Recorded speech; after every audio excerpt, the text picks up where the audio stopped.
Ma fille m'a dit, « Papa, maman t'aime vraiment, elle avait juste besoin de renouveau. » Je l'ai entendu après avoir découvert qu'elle aidait ma femme à tromper avec un inconnu.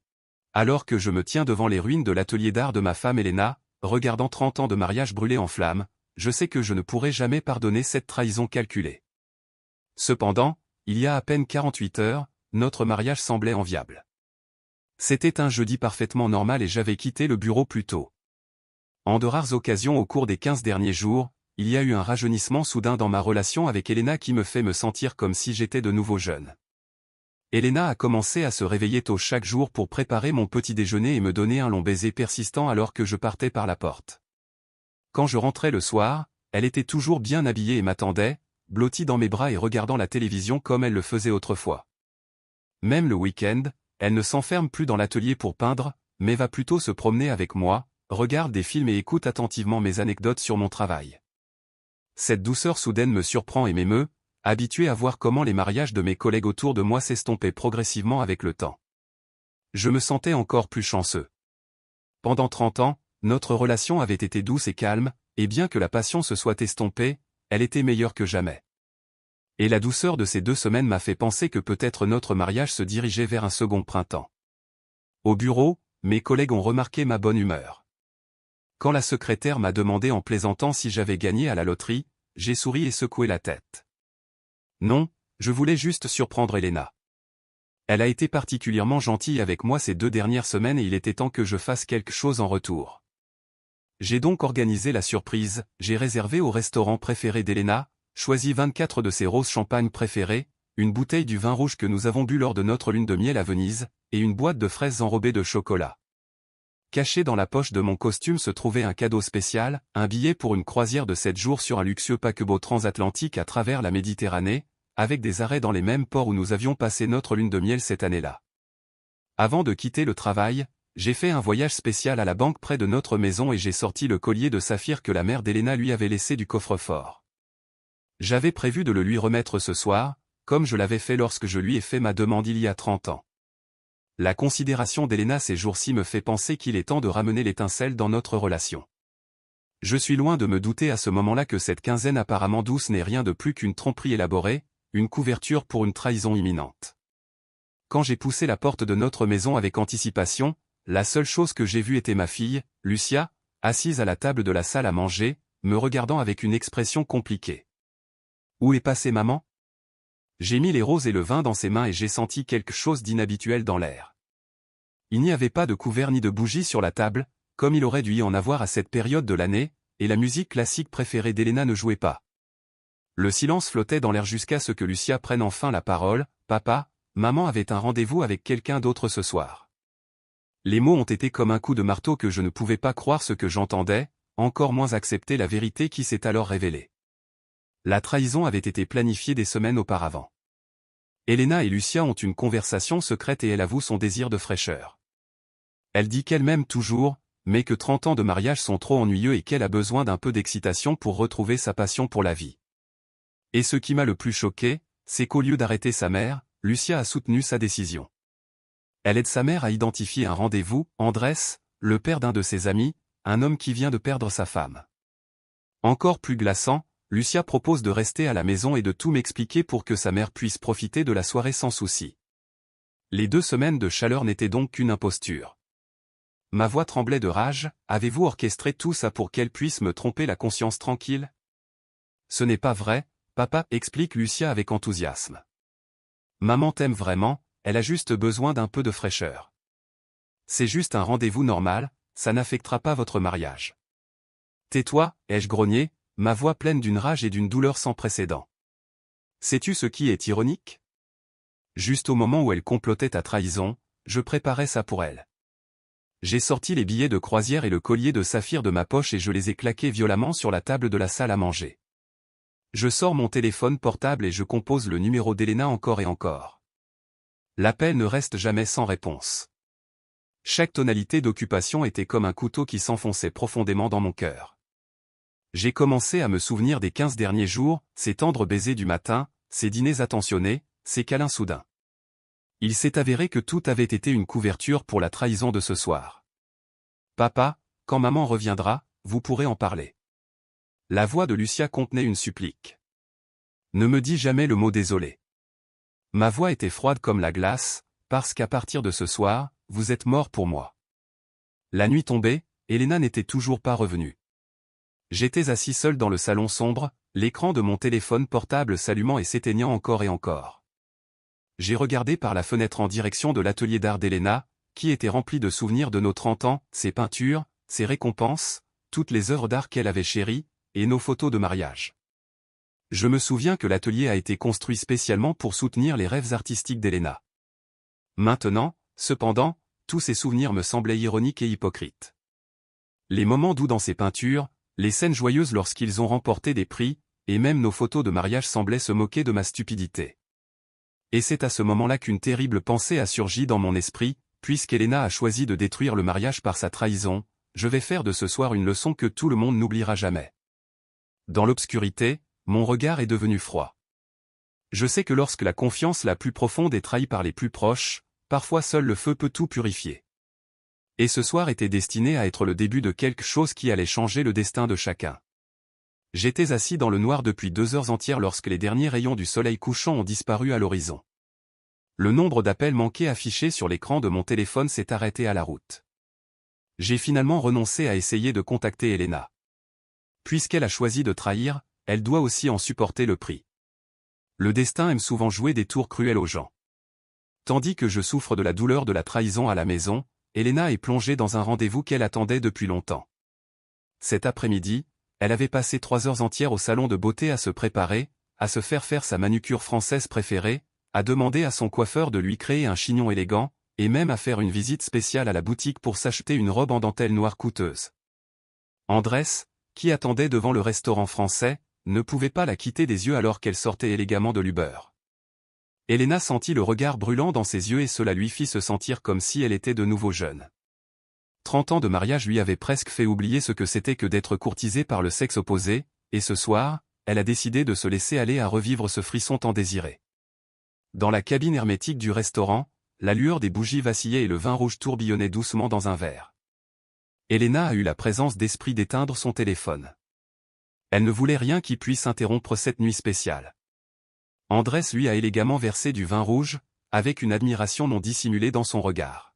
« Tu es encore plus charmante que Lucia ne l'a décrit. Devrais-je le remercier pour le compliment ou me méfier de son langage fleuri ?» Elena a souri et a levé son verre, savourant le goût doux du liquide rouge intense dans le verre de cristal. Il y avait longtemps qu'elle ne s'était pas sentie aussi courtisée, et cela la rendait nerveuse et excitée à la fois. Andrés a des qualités qu'Elena n'avait pas vues en moi depuis longtemps, il est bavard, passionné, et a une perspective unique sur l'art.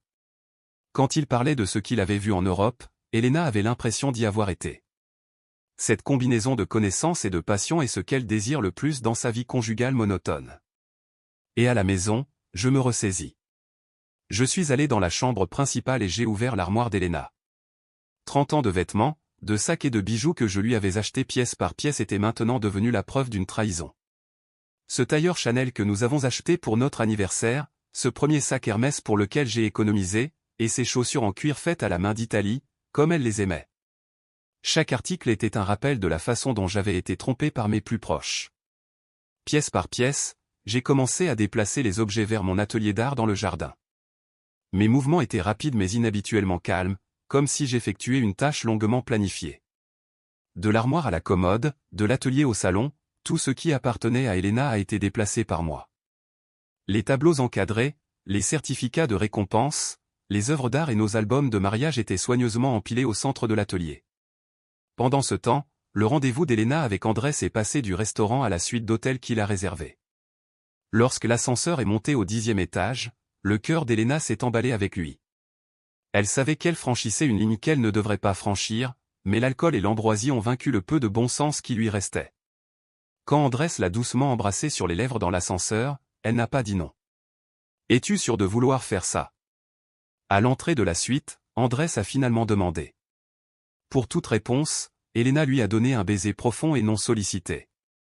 Au moment où la porte de la chambre d'hôtel s'est refermée derrière elle, elle a laissé tous ses soucis derrière elle. Ce soir, elle a choisi de se livrer complètement à cette passion traîtresse. À 3 heures du matin, alors qu'Elena est perdue dans sa joie, j'ai terminé mes préparatifs. L'atelier était parfaitement rempli de ces objets de valeur. Je me suis assis sur les marches devant l'atelier et j'ai allumé une cigarette. C'était la première fois que je reprenais une cigarette en 10 ans depuis que j'avais arrêté de fumer. En attendant l'aube, des images du passé défilaient dans mon esprit, notre premier rendez-vous, les larmes de surprise d'Elena lorsque je lui ai fait ma demande, son euphorie lorsqu'elle a donné naissance à Lucia, et la douceur qu'elle avait montrée ces 2 dernières semaines. Au lieu d'affaiblir ma détermination, ces souvenirs m'ont rendu plus sûr de ce que j'allais faire.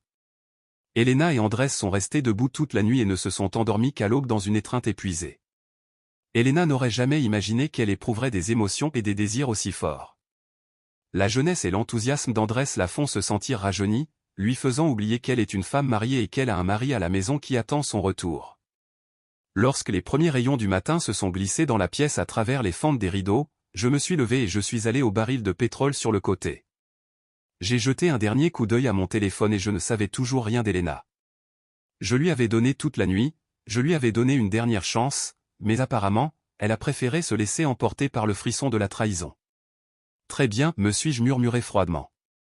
Puisque tu as choisi de mettre fin à ce mariage par une trahison, laisse le feu parler. J'ai ouvert le baril de pétrole et le liquide malodorant a commencé à imbiber le tas d'objets qui symbolisaient 30 ans de mariage. Mes mouvements étaient fluides, comme si j'effectuais un travail parfaitement normal. En versant la dernière goutte d'essence, j'ai sorti mon briquet et j'ai regardé les flammes danser.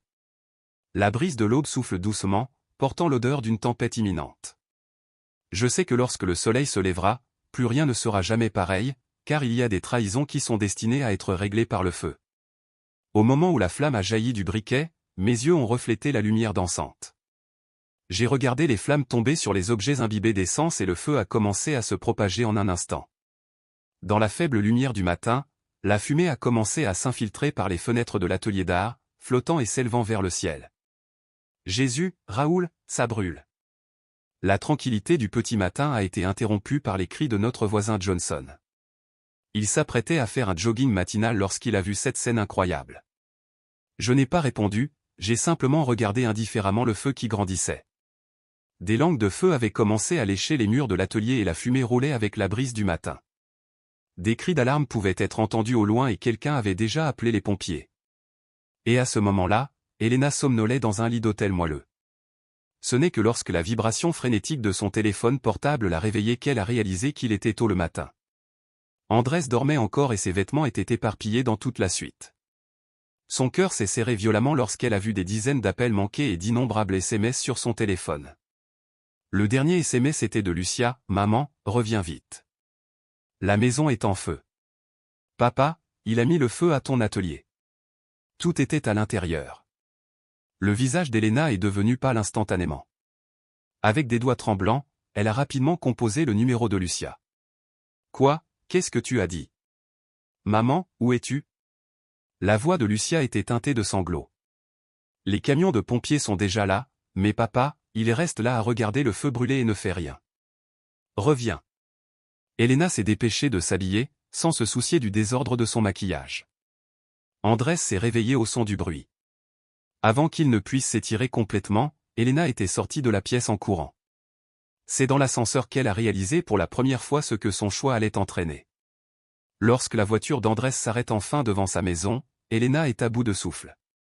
Les lumières rouges de 3 camions de pompiers scintillent dans la lumière du matin. La fumée sort toujours de l'arrière-cour et une odeur âcre de brûlé remplit l'air. Les rues étaient pleines de voisins curieux et elle pouvait sentir les regards de surprise ou de dédain.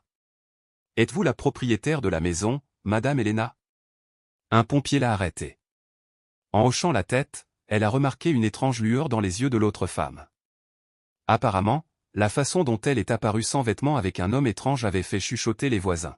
« Le feu est sous contrôle, mais l'atelier est complètement brûlé, » a déclaré le pompier d'un ton sérieux. Le porche arrière a été gravement endommagé et il y a des dégâts de fumée sur le corps de la maison. Elle est temporairement inhabitable jusqu'à ce que les réparations soient terminées. Mes dessins ? Mes œuvres ? La voix d'Elena tremblait. Sont-ils encore là-dedans ? J'ai bien peur que tout soit brûlé, ont répondu les pompiers. Le feu a commencé en plein milieu de l'atelier et, d'après la scène, il était clair qu'il s'agissait d'un incendie criminel. C'est alors que le son des sirènes a percé le ciel. 2 voitures de police se sont arrêtées devant la maison. Elena me voit debout dans l'arrière-cour, regardant sans expression les ruines encore fumantes. Ce n'est que lorsque l'officier s'est approché de moi que mes yeux se sont tournés vers Elena pour la première fois. « Tu vois ton œuvre d'art » Ma voix était inhabituellement calme. « Je pense que c'est la meilleure œuvre que j'ai jamais créée. » Raoul. Elena a étouffé un sanglot et a fait un pas en avant. « Pourquoi fais-tu ça ? Pourquoi ?» J'ai ricané. « Tu te couvres ? Tu ruines notre mariage ? Je vais tout ruiner pour toi. Ça semble juste, n'est-ce pas ? » L'officier a commencé à poser des questions sur la situation. Quand Elena a dû admettre qu'elle avait été avec Andrés la nuit précédente, elle a senti le mépris dans les yeux de l'officier. Si quoi que ce soit, Andrés, qui se tenait sur la touche, semblait extrêmement mal à l'aise et, lorsqu'on lui a demandé son identité, il a balbutié qu'il n'était qu'un ami avant de quitter rapidement les lieux. Lucia se tenait là, les larmes coulant sur son visage. Elle a finalement réalisé que ses plans naïfs avaient complètement détruit la famille. Son propre père avait mis le feu à tout ce que sa mère possédait, ce qui allait bien au-delà des conséquences qu'elle avait anticipées. Lorsque le feu est enfin complètement éteint, Elena entre dans l'atelier dévasté, des toiles calcinées, des cadres déformés, des vêtements et des bijoux réduits en cendres, ainsi que des albums défigurés. 30 ans de souvenirs ont ainsi été réduits à néant dans un incendie de vengeance. Elle s'est agenouillée et a ramassé un morceau de métal déformé par les cendres, le collier de saphir que sa mère lui avait laissé. La gemme autrefois brillante avait perdu son éclat dans la chaleur. Et cela, à son tour, n'est que le début de ses conséquences désastreuses, car lorsque la confiance est trahie, lorsque l'amour est trahi, il y a des blessures qui sont destinées à être irréparables. Debout parmi les ruines dévastées de son atelier, Elena n'a pas le temps de comprendre pleinement ce qui se trouve devant elle avant qu'un coup encore plus grand ne soit porté. Son téléphone portable a sonné et une alerte de sa banque est apparue sur l'écran. « Madame Elena, j'ai le regret de vous informer que tous vos comptes joints ont été annulés et que vos cartes de crédit ont été interrompues.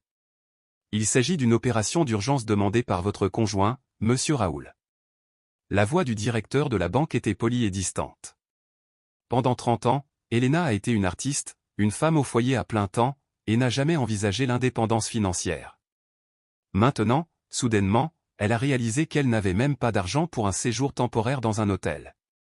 Et pour accroître son alarme, en un clin d'œil, j'avais disparu sans laisser de traces. Mon téléphone portable est éteint. L'officier lui a dit, « Si vous voulez porter plainte pour incendie criminel, nous devons d'abord le trouver. » Mais comme la maison est ma propriété personnelle et que j'ai admis cette circonstance spécifique, l'affaire pourrait être compliquée. Jusqu'à ce moment, Elena n'avait pas réalisé que la maison qu'elle avait toujours pensé être une propriété commune était enregistrée à mon nom. Cet après-midi, un coursier est arrivé, une épaisse pile de documents juridiques avec la demande de divorce.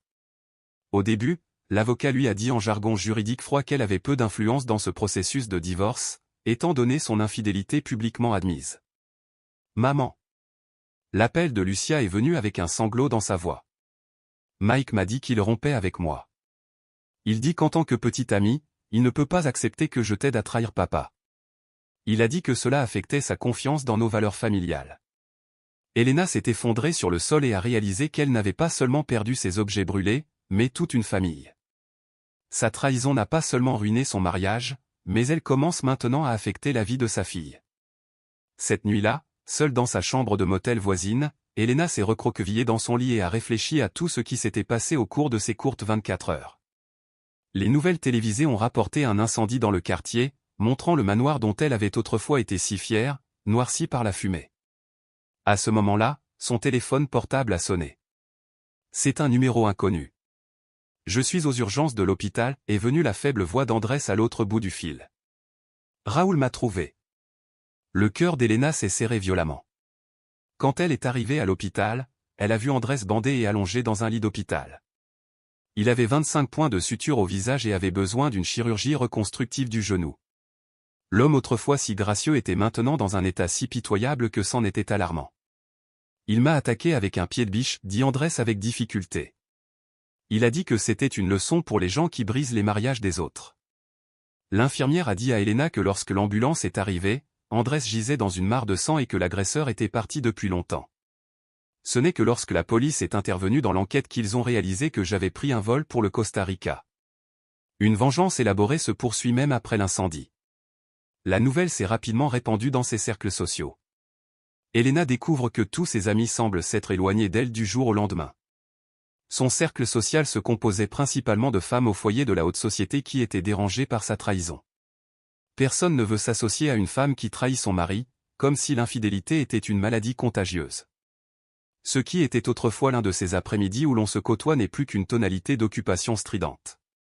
Chacun de ses amis autrefois inséparables a refusé de la contacter sous prétexte qu'ils sont trop occupés ces jours-ci. C'est alors qu'elle a réalisé qu'elle n'avait pas seulement perdu son mari, mais aussi tout son cercle social. La vie de Lucia est également en danger. Mike ne rompt pas, mais il commence à remettre en question la morale de Lucia. Si tu soutiens ta mère dans sa trahison envers ton père, a-t-il dit lors d'une dispute, comment puis-je être sûr que tu ne feras pas la même chose à l'avenir? Le jeune couple a dû commencer une thérapie psychologique pour essayer de sauver leur relation précaire. Et chaque fois que Lucia voit la plaque valeur familiale sur le mur du bureau de son psychiatre, elle se souvient de mes derniers mots sincères, tu es morte pour moi. Finalement, la police a abandonné les recherches me concernant, en partie parce que je suis à l'étranger, mais aussi parce qu'Elena est réticente à porter plainte officiellement. Je mérite tout ça, a-t-elle dit aux gens. C'est de ma faute. Moi, à ce moment-là, j'ai commencé une nouvelle vie dans une petite ville côtière du Costa Rica. J'ai choisi un endroit loin de l'agitation, où personne ne connaissait mon passé, personne ne me poserait de questions sur la trahison qui m'a brisé le cœur et a laissé Elena avec une famille brisée et une blessure qui ne guérira jamais. La chose la plus cruelle de la vie, c'est qu'elle ne s'arrête jamais pour les regrets de personne. Au 6e mois depuis cette trahison catastrophique, chacun subit les conséquences douloureuses à sa manière. Elena a finalement trouvé un emploi de réceptionniste dans une petite galerie d'art. L'artiste qui montrait autrefois la voie raconte maintenant le travail d'un autre. Chaque fois qu'elle voit les magnifiques toiles encadrées, elle se souvient de son propre travail détruit par le feu. Mais maintenant, elle ne peut même pas se permettre un pinceau légèrement meilleur, et son maigre salaire d'assistante de galerie lui permet à peine de louer un petit appartement à la périphérie de la ville. L'appartement était si petit qu'elle pouvait à peine se retourner, un contraste saisissant avec son ancien manoir. Mais ce qu'elle trouvait le plus insupportable, c'était la solitude des nuits. Il y a longtemps, même lorsque je travaillais tard, elle avait ses pinceaux et ses peintures pour compagnie. Maintenant, elle n'était plus que l'écho dans la pièce vide.